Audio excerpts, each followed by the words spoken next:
Welcome back दोस्तों। आज हम बात करने वाले हैं अल्लाह वसई के बारे में, मेरा मतलब नूर जहाँ के बारे में। नूर जहाँ के बचपन के नाम जो उनके वालिदैन ने रखा था यानी अल्लाह वसई, इस नाम से बहुत कम ही लोग वाकिफ़ होंगे। तो खैर, मलिका तरन्नुम यानी नूर जहाँ 21 सितंबर 1928 को पाकिस्तान के शहर कसूर में पैदा हुई। ये तकसीम हिंद से पहले की बात है। उनका घराना मौसीकी और गाने बजाने से वाबस्ता था, इसीलिए उनके घर वालों ने उन्हें भी मौसीकी की तालीम सीखने के लिए उस्ताद के पास बिठा दिया और छोटी ही उम्र में मौसीकी की बहुत सी असनाफ पर अबूर हासिल कर चुकी थी। कम सीनी में ही स्टेज पर अदाकारी और गुलकारी का मुजाहिरा किया।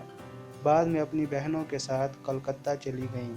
वहाँ जाकर बेगम मुख्तार को आप बहुत पसंद आईं और उन्होंने आपका नाम अल्लाह वसई की जगह नूर जहाँ रखा।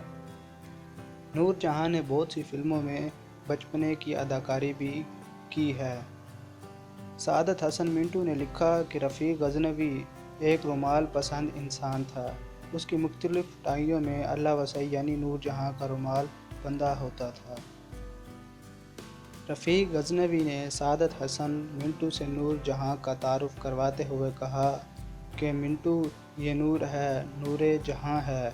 खुदा की कसम ऐसी आवाज़ पाई है कि जन्नत की खुशहाल से खुशहाल हूर भी उसकी आवाज़ सुन ले तो उसे सिंदूर खिलाने ज़मीं पर आ जाए। मिंटू के मुताबिक रफ़ीक गज़नवी नूर जहाँ पर शेफ्ता और फरेफ्ता था और नूर जहाँ से अपने ताल्लुकात बढ़ा रहा था, मगर नूर जहाँ को शौकत हुसैन रिजवी ले उड़ा। फिल्म ख़ानदान की कामयाबी के बाद नूर जहाँ बम्बई मुंतकिल हो गईं। वहाँ उनकी मुलाकात शौकत हुसैन रिजवी से हुई, जो एक अदाकार और हिदायतकार थे। उनकी मुलाकातें इतनी बढ़ गईं कि शादी की नौबत आ गई। नूर जहाँ के घराने वाले इस शादी से खिलाफ थे, मगर शौकत हुसैन रिजवी ने आखिर शादी कर ली। मिंटू ने भी शौकत हुसैन रिजवी को मना किया कि वो नूर जहाँ से शादी ना करे। वो दोनों, शौकत हुसैन और मिंटू, बहुत अच्छे दोस्त थे। मिंटू ने सारे वाक़ियात किताब नूर जहाँ सरवरे जहाँ में कलम बंद किए हैं। शादी के बाद दोनों के लिए कामयाबी की राहें वाह हो गईं। नूर जहाँ ने पहली बार ज़हरा बाई अम्बावाले और कल्याण के हमरा कवाली गाई। कवाली के अल्फाज हैं, आहें भरे न शिकवे किए। मिर्ज़ा साहिबा नूर जहाँ की मुत्तहिद हिंदुस्तान में आखिरी फ़िल्म थी। नूर जहाँ ने 1932 से 1947 तक 127 गाने गाए और 69 फिल्मों में किरदार अदा किया। 1947 में तकसीम हिंद के बाद पाकिस्तान दोनों मियाँ बीवी कराची हिजरत कर आए। 3 साल बाद नूर जहाँ ने अपनी फ़िल्म चन वे बनाना शुरू की। इस फिल्म की हिदायतकारी नूर जहाँ ने खुद की थी। वो कहती थी कि हिदायतकारी का सारा काम रिजवी साहब ने ही किया है, मेरा तो स्क्रीन पर सिर्फ नाम था। दोस्तों, अब शुरू होते हैं दोनों मियाँ बीवी में इख्तलाफात। 1952 और 1953 के दरमियान में दोनों मियाँ बीवी में इख्तलाफात बढ़ गए। दोनों ने एक दूसरे को इल्ज़ाम देना शुरू कर दिया।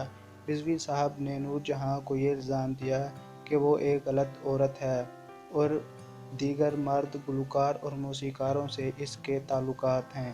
ख़ास तौर पर पाकिस्तान के क्रिकेटर नज़र मोहम्मद और नूर जहाँ के ताल्लुकात का इल्ज़ाम था। शौकत हुसैन ने अपनी किताब नूर जहाँ की कहानी मेरी ज़ुबानी में निहायत तफसील से सब कुछ बयान किया है। दोस्तों, इसी तरह ये झगड़ा और नाराज़गी चलती रही। आखिर सैयद हुसैन रिजवी से नूर जहाँ की एक बेटी और 2 बेटे थे। इन तीनों बच्चों का अब इंतकाल हो चुका है।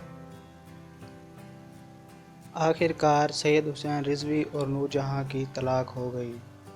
दोस्तों, अब बात करते हैं उनकी दूसरी शादी के बारे में। रिजवी से तलाक के बाद नूर जहाँ ने पाकिस्तानी फ़िल्मों के अदाकार एजाज़ दुरानी से शादी कर ली। एजाज़ ने नूर जहाँ पर दबाव डाला कि वो फ़िल्मों में अदाकारी छोड़ दे और गुलकारी भी छोड़ दे, मगर नूर जहाँ ने अदाकारी तो छोड़ दी लेकिन गुलकारी छोड़ने से इनकार कर दिया। سعادت حسن منٹو نے نور جہاں کا بمبئی اور لاہور میں بڑی گہرائی سے مطالعہ کیا تھا۔ ان دونوں میاں بیوی میں بھی اختلافات شروع ہو گئے جب فردوس نامی اداکارہ سے اعجاز کے تعلقات سامنے آئے۔ نور جہاں نے ہر ممکن کوشش کی کہ ان دونوں کے تعلقات کسی طرح ختم ہو جائیں، جس کی آخری حد یہ بھی تھی کہ انہوں نے کہا کہ میں فردوس کی کسی فلم کے لیے گانا نہیں گاؤں گی، مگر فردوس نور جہاں کے بغیر ہی اپنی فلموں میں کامیابی حاصل کرتی رہیں، وگرنہ نور جہاں سے اختلافات کسی بھی اداکار یا اداکارہ کی پیشہ ورانہ موت ہوتے تھے۔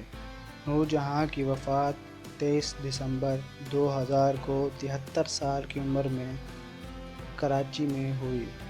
تو یہ تھی دوستو نور جہاں کے بارے میں مختصر سا تعارف۔ اگر آپ مزید تعارف کرنا چاہتے ہیں تو پلیز کومنٹ میں بتائیں۔